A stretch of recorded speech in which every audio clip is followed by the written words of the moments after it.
আওয়ামী লীগের আবর্জনা ট্যাগ নিয়ে বিদায় হতে চাই না। স্বৈরাচার সরকারের আমলে যারা চাকরি পেয়েছেন সবাই স্বৈরাচারের দোসর।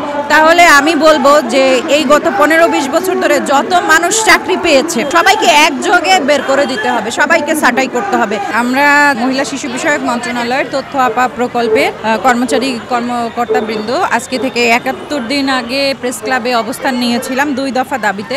আমাদের প্রথম দাবি ছিল আমাদের রাজস্বকরণ করতে হবে 35 জনের মাধ্যমে। তথ্য আপা প্রকল্পের দ্বিতীয় পর্যায়ের জনগণকে গিয়ে রাজস্ব স্থানান্তর করতে হবে এবং আমাদের দ্বিতীয় দাবি ছিল রাজস্বের আশ্বাস দিয়ে আমাদের 7 বছর ধরে বেতন কর্তন করা হয়েছে, এই বেতনগুলো ফেরত দিতে হবে। 71 দিন পরেও সরকারের তরফ থেকে তেমন কোনো সাড়া শব্দ আমরা পাইনি।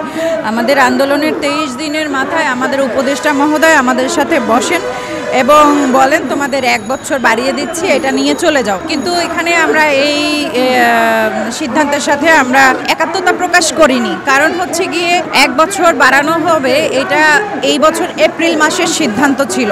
কারণ এই প্রকল্প সফলভাবে সমাপ্ত করার জন্য তৃতীয় পর্যায়ে আনার জন্য যতটুকু সময় দরকার তার জন্য এই 1 বছর। তাহলে এইখানে যে এডুকেটেড মেয়েগুলো 7 বছর ধরে তাদের জীবনের স্বর্ণালী সময় নষ্ট করলো, তারা রাজস্বের আশ্বাস দিয়ে তাদেরকে 7 বছর ধরে কাজ করানো হলো, 1 বছর সময় দিয়ে তাদেরকে বের করে দেওয়া হবে তাদের চাকরি থেকে। এটা তো আসলে কোনো সমাধান হতে পারে না সরকারের তরফ থেকে। আর যেহেতু আমাদের এই সরকার যথেষ্ট নারী বান্ধব সরকার, নারী ক্ষমতায়ন নিয়ে তারা যথেষ্ট পরিমাণে কাজ করছে। আপনারা সবাই জানেন যে আমাদের মাননীয় প্রধান উপদেষ্টা ডক্টর মোহাম্মদ ইউনূস স্যার নিজে নারী ক্ষমতায়নের জন্য সারা বিশ্বের কাছে পরিচিত।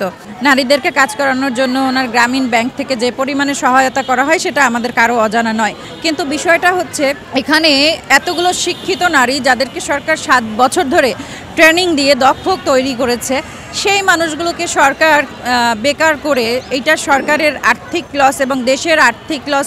কারণ আমরা তো জিডিপিতেও ভূমিকা রাখতাম, তাই না? আমাদের ইনকামটা তো শুধুমাত্র পরিবারের ইনকাম তাও নয়, এটা তো দেশেরও একটা আর্থিক দিক। তো সব মিলিয়ে গিয়ে আমরা এভাবে করে আওয়ামী লীগের আবর্জনা ট্যাগ নিয়ে বিদায় হতে চাই না। কারণ যদি এই জিনিসটা সরকার প্রমাণ করতে চেষ্টা করে যে বিগত সরকারের আমলে, স্বৈরাচার সরকারের আমলে যারা চাকরি পেয়েছেন সবাই স্বৈরাচারের দোসর, তাহলে আমি বলবো যে এই গত 15-20 বছর ধরে যত মানুষ চাকরি পেয়েছে সবাইকে একযোগে বের করে দিতে হবে, সবাইকে ছাঁটাই করতে হবে। সেটা পার্মানেন্ট হোক, সেটা প্রকল্প হোক, যাই হোক, যদি সবাইকে ছাঁটাই করতে পারেন, বের করতে পারেন, তাহলে আমরাও বের হব। আর যদি সবাইকে বের করা সম্ভব না হয়, তাহলে আমরা তথ্য আপা প্রকল্পের এই 2000 মানুষ এমন কোনো ক্ষতি করি নাই সরকারের বা দেশের যে আমাদেরকে বের করে দিতে হবে। জি জি জি, আমাদের উপদেষ্টা মহোদয়কে বলা হয়েছে আমাদের প্রধান কার্যালয় থেকে যে সব মেয়েরা অফিসে ফিরে গেছে এবং তারা অফিস করছে।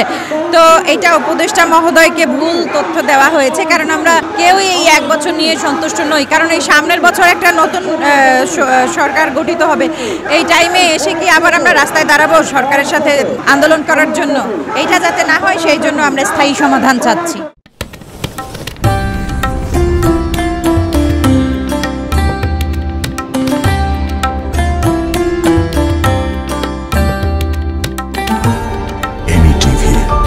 স্বাধীন বাংলার স্বাধীন কণ্ঠ।